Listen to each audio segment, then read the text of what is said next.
Good morning. How are you all? कैसे हो आप सब लोग? Welcome to sixth lecture of strength of material. I hope कि आपको स्ट्रेंथ ऑफ मटेरियल के अंदर अभी तक के सारे जो लेक्चर्स हमने पढ़े हैं वो अच्छे से समझ में आ गए होंगे। अगर किसी को भी डाउट है तो वो मेरे को पर्सनली कॉल करके उनके डाउट सॉल्व कर सकता है। ओके, तो आज हम अपना नया टॉपिक चालू करने जा रहे हैं, which is subtopic 3।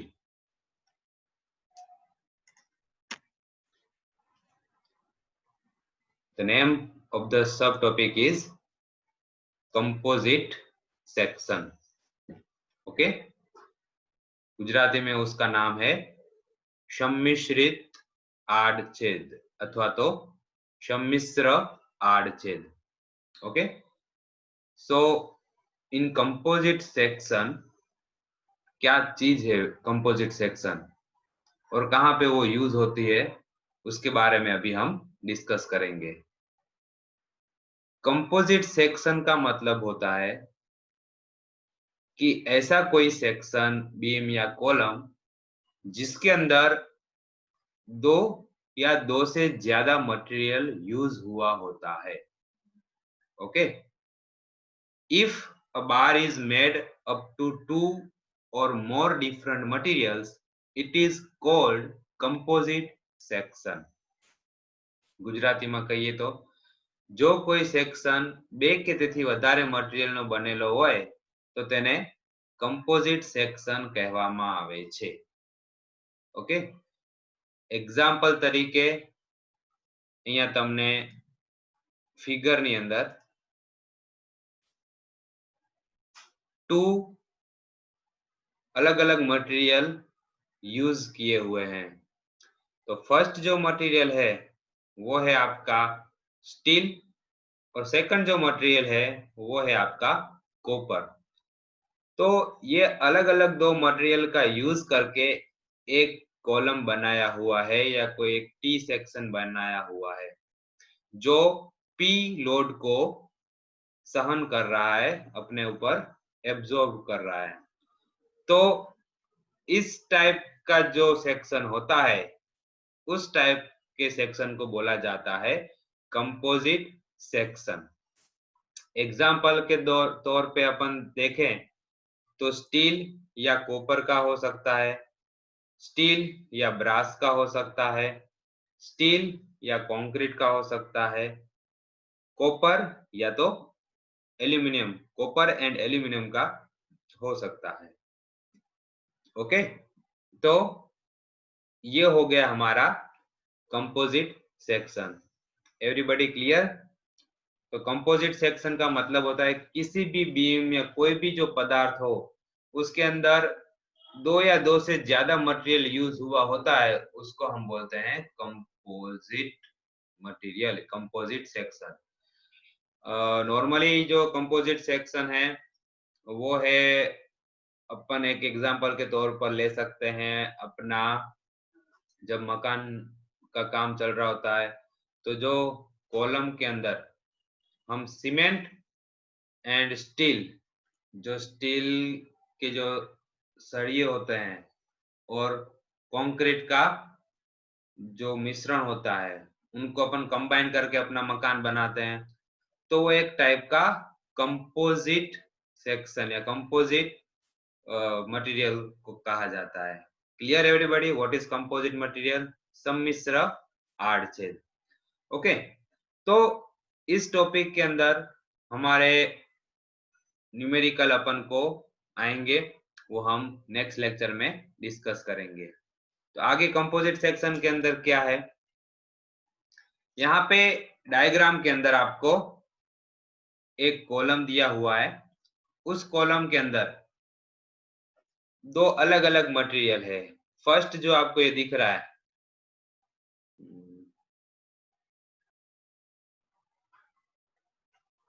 First जो आपको ये दिख रहा है वो है आपका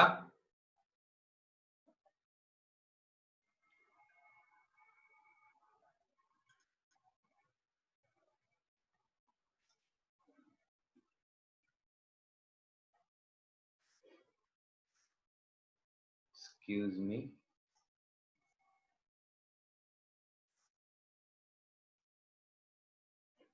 इधर फर्स्ट जो आपका दिख रहा है, सॉरी,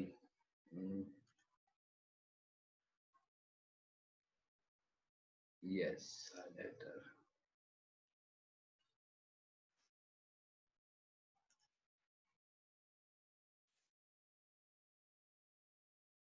सॉरी, फर्स्ट जो आपका ये मटेरियल दिख रहा है इधर आपको, ये जो आपका मटेरियल है वो है आपका मटेरियल नंबर 1, ओके। एंड दूसरा जो मटेरियल है इधर आपका, वो है आपका मटेरियल नंबर 2, ओके।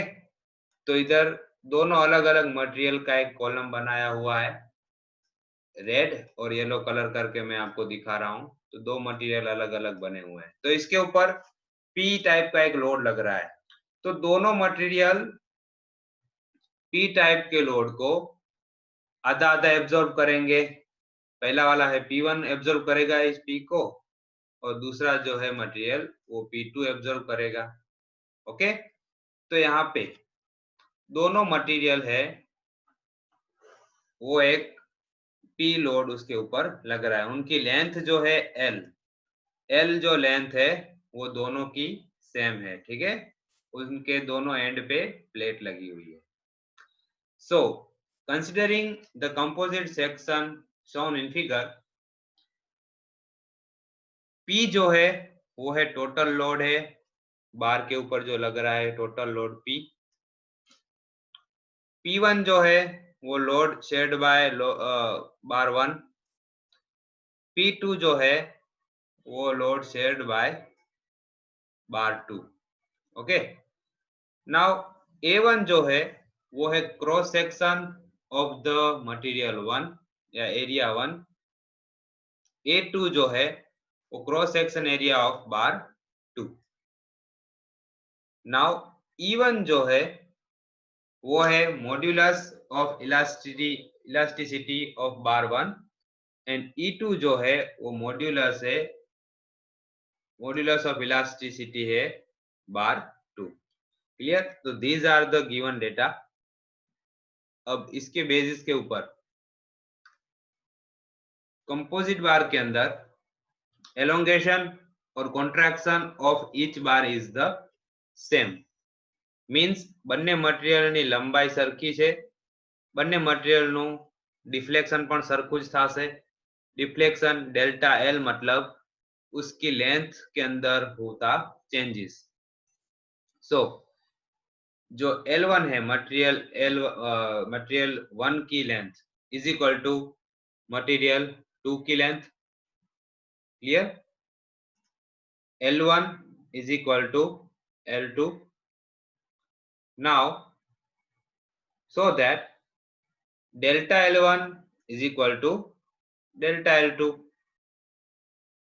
क्योंकि दोनों की लेंथ सेम है तो उनके अंदर जो लेंथ में चेंजेस होगा वो भी सेम होगा।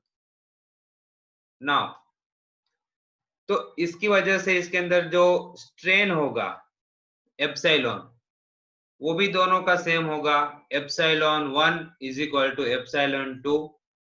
So this is epsilon 1 strain is equal to epsilon 2। समझ में आ रहा है सबको? सो ये तीन फॉर्मूला के बेसिस के ऊपर हमको इसका फॉर्मूला डिराइव करना है। अब आप सब जानते हो अपना फॉर्मूला है यंग मॉड्यूलस वाला, capital A upon stress upon strain. तो यहाँ पे उसी फॉर्मूला को हम एप्सिलॉन के अंदर पुट करेंगे। तो एप्सिलॉन का जो फॉर्मूला है स्ट्रेस अपॉन ई, तो स्ट्रेस अपॉन ई हम एप्सिलॉन 1 एंड एप्सिलॉन 2 दोनों के अंदर पुट करेंगे। सो एप्सिलॉन 1 का क्या हो जाएगा? सिग्मा 1 अपॉन ई। एप्सिलॉन 2 का क्या हो जाएगा? सिग्मा 2 अपॉन ई। तो यहाँ पे जो हमारा फर्स्ट फॉर्मूला आया वो हो गया अपना epsilon 1 upon E is equal to epsilon 2 upon capital E, ये रहा। तो here is our final formula. Understand everyone? Now इसी थियरी का दूसरा पोर्शन।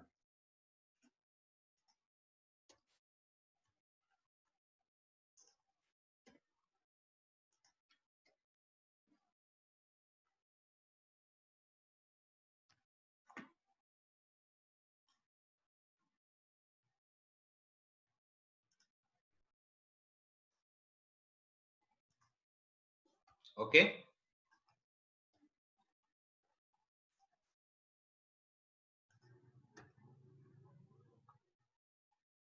नाउ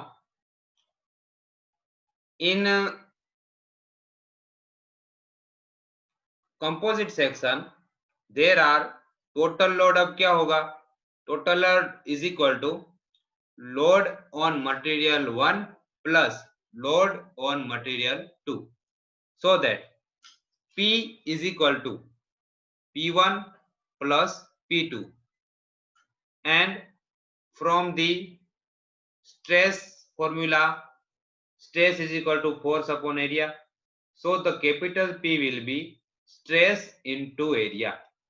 तो P1 प्लस P2 के अंदर हम P की वैल्यू पुट कर देंगे, तो उसकी बेस के ऊपर अपन को जो फॉर्मूला मिलेगा, अब P1 की जगह सिग्मा 1 A1 और एप्सिलॉन P2 की जगह sigma 2 A2।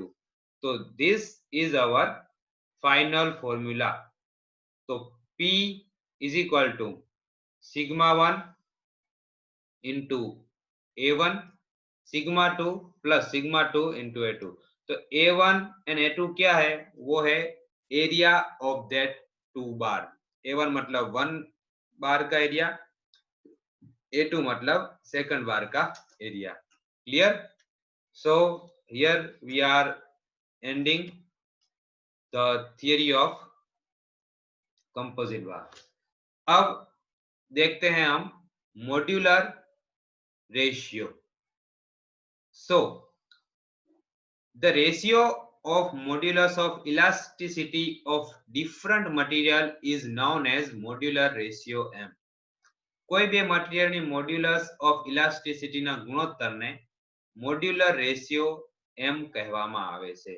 It means modular ratio is equal to